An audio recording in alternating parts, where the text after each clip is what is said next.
York Times about headline.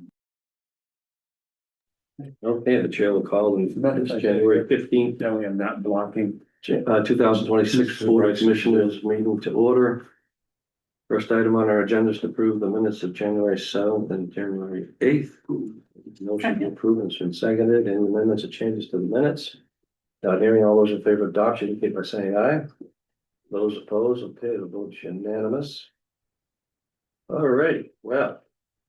Item number 2 is to announce the 2026 proposed commissioners budget. The commissioners have submitted our budget for the calendar year of 2026. We operate on a calendar year basis. Here at the county, we're proposing a total of $93,507,853 in total operating expenses, being offset by revenues of $47,477,963. Proposed amount to be raised by taxation is $46,029,890, which is an increase of 5.97% in the amount to be raised by taxes over last year. In putting this budget together, we had we were hit with some disappointing news from the state of New Hampshire regarding our contribution not only towards Medicaid, but our revenue from Medicaid was going to be reduced by some $442,000. We had received that letter from the state a few days prior to us publishing this budget. So we also, as part of this budget, had reduced our workforce by 15.5 full-time equivalents positions. We're basically asking everybody to do more with less and with less help to try to absorb some of the costs associated with health insurance, and we pass down of state Medicaid to the counties. The positive end, on a positive note, we're fully staffed at the House of Correction and at Riverside Rest Home. So as a result of that, we instituted a hiring freeze and are only authorizing replacements for those types of openings that take place. We're very, very disappointed in this latest pass down by the state, but we're not the only ones. They pass down that cost to every county in the state. I have been on the phone talking to other counties in terms of how they're going to handle the pass down cost from the state. Ours, based on the actions that we've taken on this budget, is one of the least one that at least has the least impact on the property tax. There are some counties that are looking up to 30% increase in taxes. 30, that's correct. So there's some good news and some bad news. Now this increase in taxes, of course, does not count any growth that we're going to have in the county. It doesn't count growth. And we wouldn't have any idea about that till later on in the year anyway. When they won't set the tax rate till next September. So hopefully, and there are a bunch of major projects in the county that are coming online that have big value.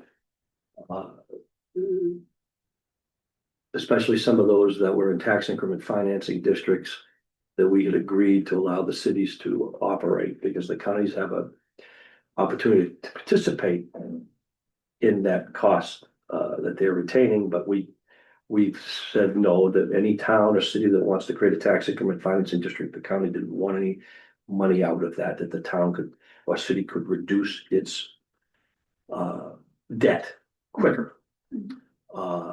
So when some of those projects come online, we may be in pretty good shape, but it's so difficult to guess. But this is, given the nature, we got that last minute letter from the state.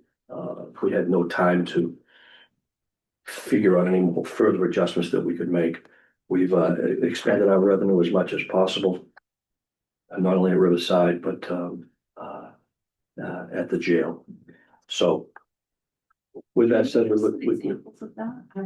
okay, so we'll be answering, we'll be holding a public hearing, week from, well, it's on the 22nd, correct? The 22nd.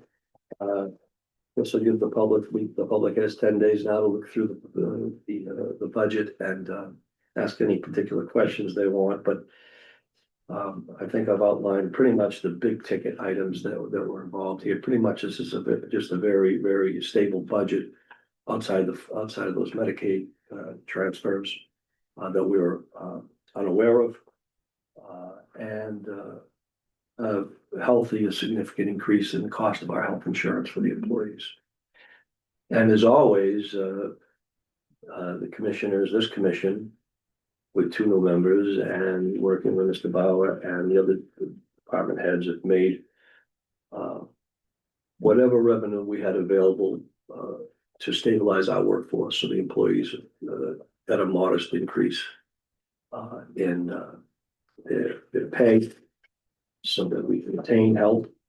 We've gone a long time here, a few years now, trying to, especially at the jail and at Riverside, you gotta pay folks if you want to employ them, you have to pay them. And we're in a very, very strong labor market, as everybody knows. So in the last few years, we've worked our way up to this position.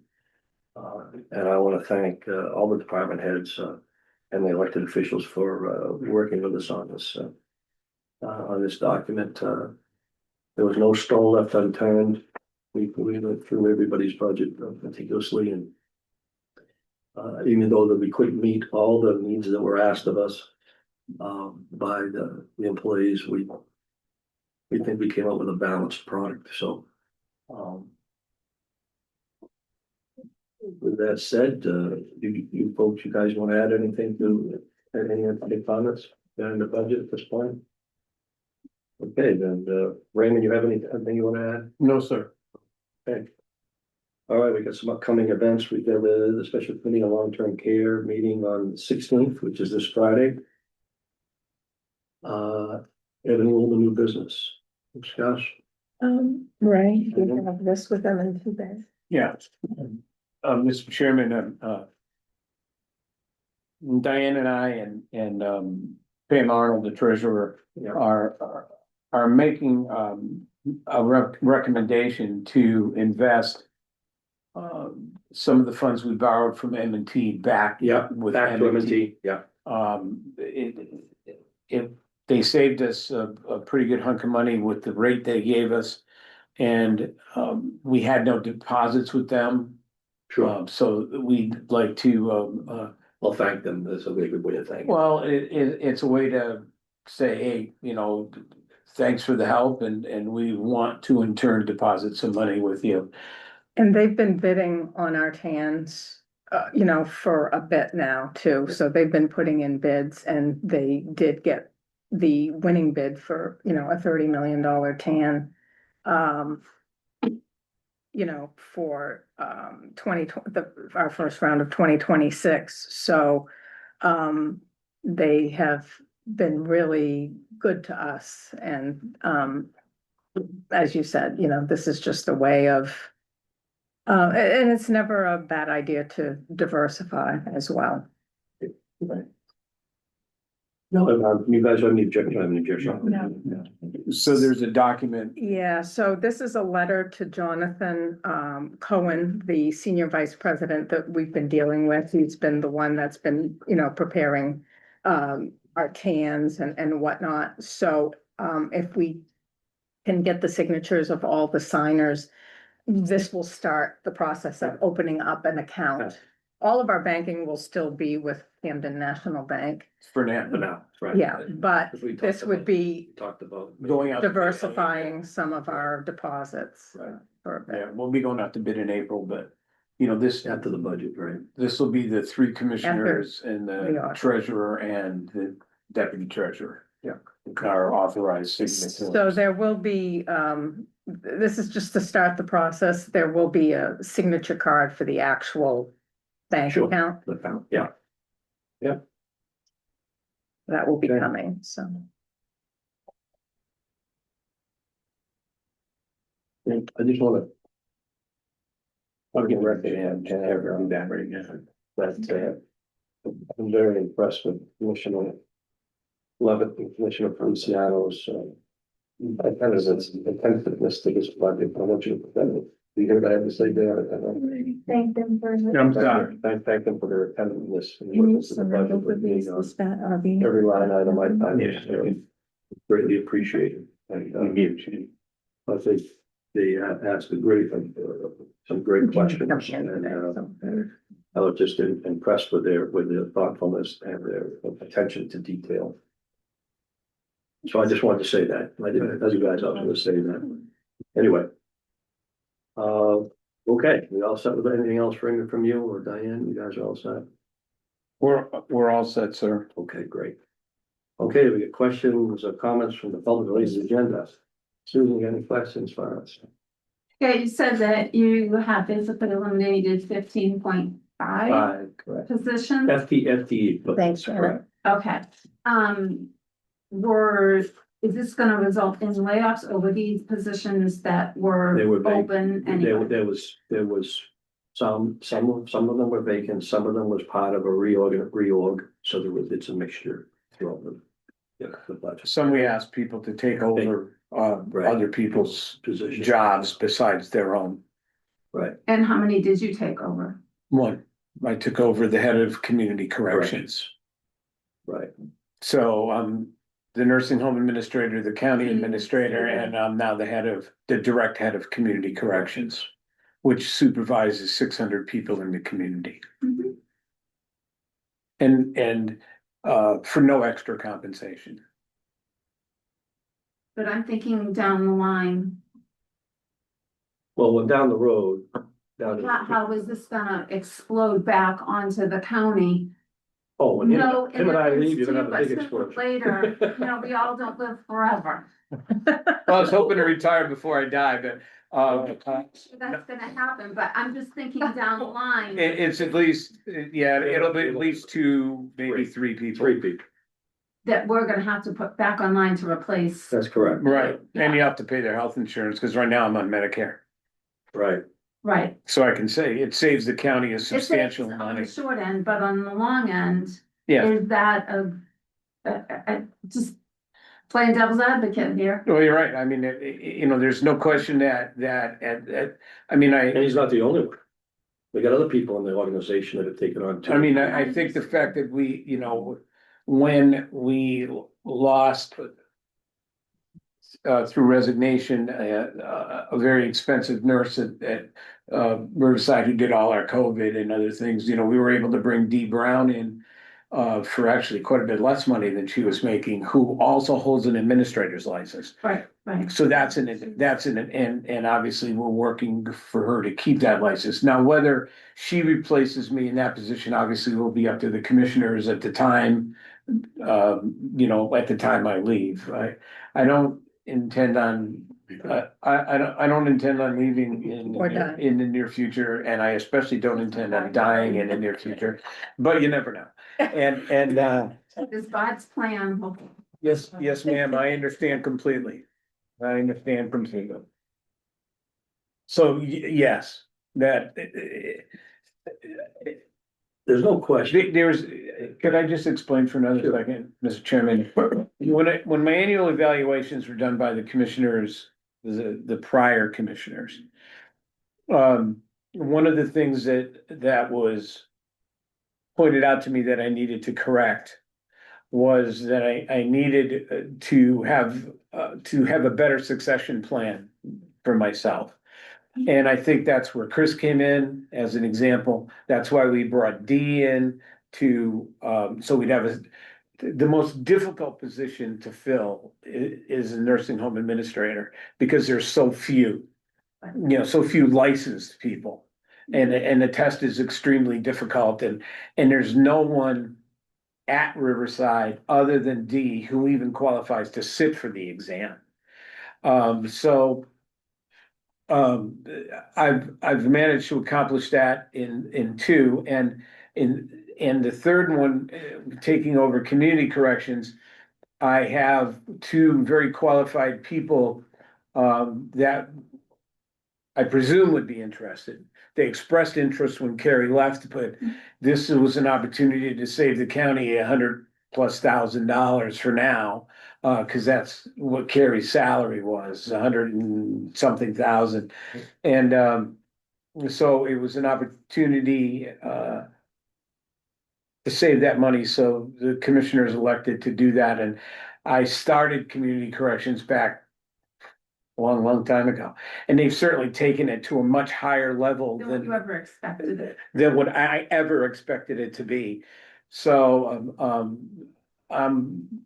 I do have a basic understanding, and my actual education is in criminal justice, both bachelor's and master's. So I felt comfortable at taking over that position to save the county the money at this time. The reason why sometimes I press some of these questions is to get it on the record so that other people who are out there and who may read the minutes and see the videos, they understand, okay? It's more for that. It's not to nitpick No, I at didn't, all of this. I didn't feel, but I thought, whereas it is out there on YouTube, that I thought we could take the Right. time to explain the whole Explain it. circumstance. Exactly, that's what I was getting at. Now, if we could just, something kind of fun, that I came up with. And I have talked to Maria over at the nursing home, something for Valentine's Day. My business is trying to get 200 Valentines together to give to the residents over there. That'd be wonderful. Yeah, So, they're coming in today and I'm just trying to get the word out, and I have the Valentines. If you want to bring in your own, you can. Just simply write your first name on it. I'll collect them up, and I'm planning on bringing them over about February 12th. that would be wonderful. I Thank you. just feel that it's something that, to cheer them up. Thank you. I really appreciate it. I was gonna think about a couple of other things, and then I got to thinking about it, and I'm like, yeah, I'm not quite sure. And that's something that I know that you can accept. Absolutely, 100%. Thank you. So that's Great. You know, you just triggered my memory here for a minute with that discussion. You know, we lost a great man here in Strafford County. Frank Cassidy, who passed away recently. Frank had donated. He donated so much to Riverside. He just passed away last week. Just last week, yeah. And, he donated, the reason why you triggered my memory about the cards is because he had worked with me to donate, greeting cards and you name it all, because he was in that business with Care Pharmacy. He had a whole section with cards and racks and everything, so he wanted to donate it to the home. He did it on. I think we have some over at the jail too. I think we have some. of those You do, racks. Yeah. you do, and Yeah. we also, and then you were able to acquire, I don't know, has to be hundreds of thousands of dollars of furniture donated from Liberty. Yeah. That's stored, and, we got a call, and Yeah, Janet can fill you in better than I, from an entity who's heard about or read about the Right. stuff we're doing with the homeless shelter, and are donating relatively, like brand new mattresses. Yeah, That we've arranged for them to, they're actually gonna deliver they're them gonna deliver them on Saturday. Saturday. Yeah, I made all the arrangements for us to receive them on Saturday. I just think, with Frank's passing, I'd be remiss if we didn't mention the fact that he had tried to help us solve the homeless problem here in Strafford County by allowing us to use his building. Yeah, the old Care Pharmacy, Yeah. he offered it to us. It was rejected by the city of Rochester, but I just think it's important to say those things because Absolutely.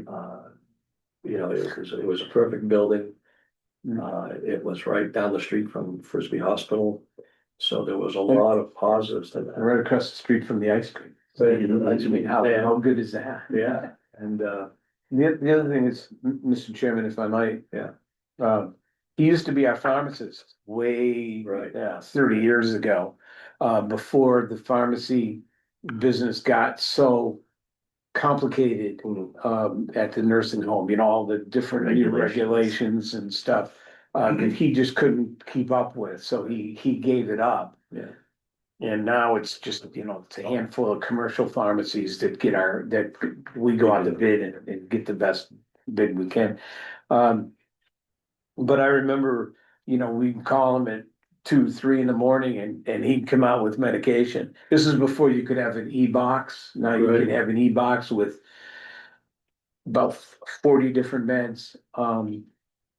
So we're lucky, we got permission from the Board of Pharmacy. We actually have 2 e-boxes, one at Hyder and one at Riverside. So we have complementary medications, meaning we have 80 different meds. Cause we can go from Hyder to, doesn't usually happen. But if there's a dire need for an immediate pain med for new admission to Hyder, we have that and we have additional doses if we need to until the pharmacy can make a delivery. So it's a nice situation for us to have both pharmacies.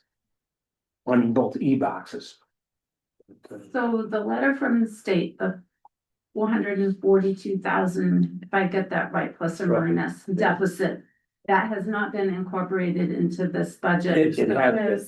It has been incorporated. Yeah, you can see that right on the last page of I the haven't even, second to the, We'll give you one. we'll give you one, there's one right here. It's it's right on the second. So it says, that's in, It's on page 39. we'd have been below. If it hadn't have been for the increased costs. We actually expected an increase because I thought that you had talked about. well, the legislature put an increase on our Our end, and we expected, remember, whatever increase we put in, we meaning the counties, Right, the feds match it. So if we put in a 3% increase, it's actually a 6% available for rates. So we expected, and the governor's budget had talked about a 3% increase. So not only did we lose that revenue, we also lost the 3%. From the federal, so you're 6% in the hole that you have to figure out how to Yep. deal with it. Yep. Yeah, Do you know how, I know you said in some counties they're looking at a 30% decrease. Did you get any 30% Increase in increase taxes. in taxes? Any idea how they're going to, did you get into any specifics with them? They don't know. Well, it happened just so It just quickly. happened so quickly. Now, a lot of them are in the middle of their fiscal year. A lot of them are operating on fiscal years, not calendar years. Okay?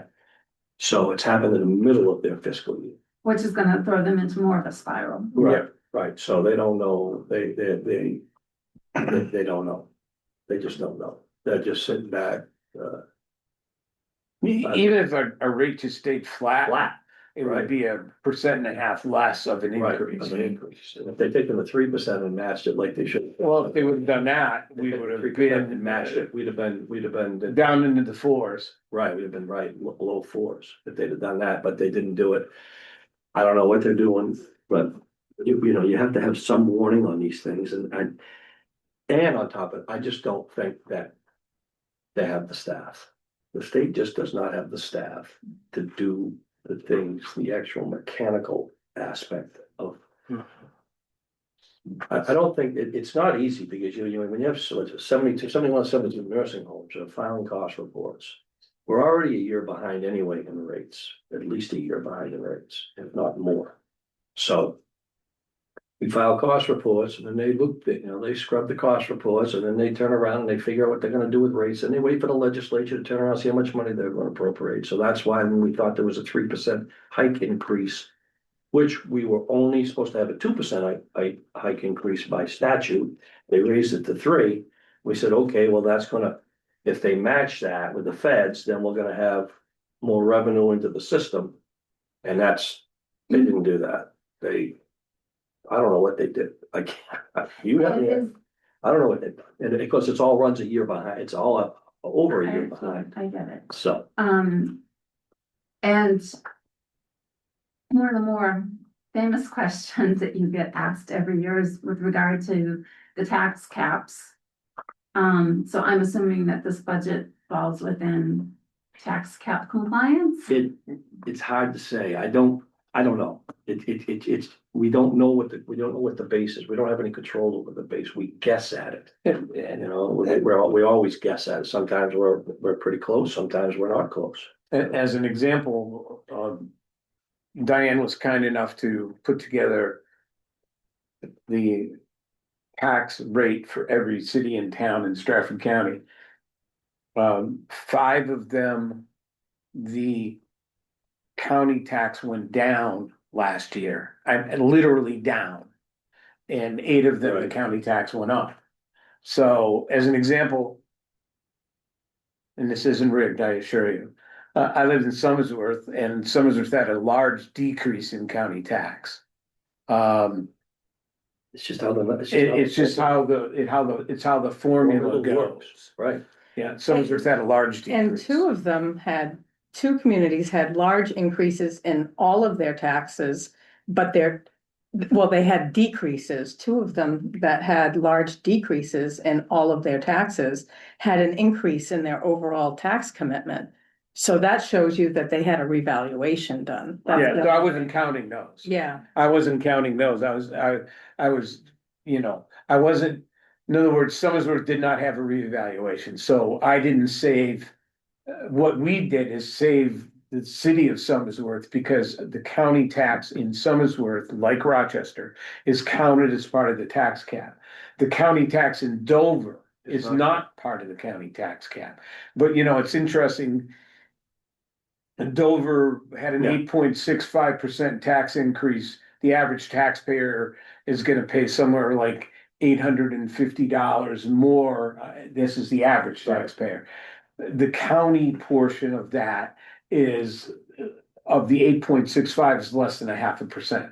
Right. But, we get, Yeah, they pick on us. they pick on us, Because but, we're the easy target. we're 1/16 of their increase.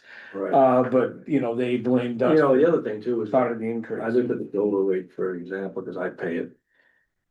In the last 5 years, the county tax has actually gone down. If you look at it over a 5-year period, it actually went down. Okay, so it just depends on how much value there is, where the value sits, Well, your tips are gonna make a difference, cause I think Correct. Rochester has at least 1 and possibly 2 that are gonna be coming off. well, Dover has 2 main TIF districts. Durham has a big one. Durham has all of downtown Dover is in a TIF district. The entire downtown of the urban core is in a TIF district. Yeah, and I know Durham has a big one. Well, look at Rochester, I mean, look at our TIF Yeah, districts up right. there. Right, and Durham has a big one. Right, so when all those things come online, there's a big hit, okay, I mean, in terms of revenue that we would get that. Not to the taxpayer, because they're already paying taxes, it's when that money hits the general funds of the municipalities and the county, okay, that's when you'll see it, but. It is what it is, I mean, at some point in time. We don't control the base, that's one of the other problems. It's a very convoluted system. It is, it really is, the county we don't control the base. So unlike the municipalities who do control the base. With their zoning and their ability to attract development. I mean, we rely heavily on the property tax, and unless you allow growth. Of some sort, okay, and add more construction and more value to the system. I mean, that's how the founding fathers set it up. Hasn't changed any in 300 years. Although they did allow women the right to vote. That's about all they've done. That's about all they've done. They put a new dress and new lipstick on the old gal, okay, and roll it back out. And that's happened through Democratic and Republican administrations. They have not changed. This system has not changed any in centuries, okay? Now, some changes have been made. You're not advocating for changing the tax system. No, I'm not. But what I'm saying is that a lot of other things changed in that dynamic where the state went to a fiscal year, got off a calendar year. The feds went to an October fiscal year. Some of the municipalities went to a June, July fiscal year. So you've got all these. I don't relish the job of the Department of Administration. No, revenue administration.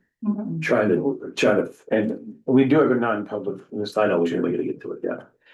All right, so any other questions, Susan, for now? You all set for now? You'll have some more. Okay, Well, we'll be meeting. I'll just put it up at the public hearing. yeah, that's fine. No, I'll just, That's good. no, I was just trying to get some stuff out there because Well, I get it. I get it. Not something that we're not aware of. All right, excuse me? I said, we're not aware of it, but Mr. Bauer's eminent demise. Yeah, Okay, I still got a little bit of time left. You feel yeah, there you go. I got a little bit of time left, I think. Yeah. Yeah, all righty, so I gotta take a motion going to non-public for discussing personnel and contract negotiations. Don't move by Commissioner Lennon, seconded by Commissioner Feliciano, requires a roll call. Commissioner Levitt. Commissioner Feliciano, myself, yes, okay. Commission will retire to non-public session.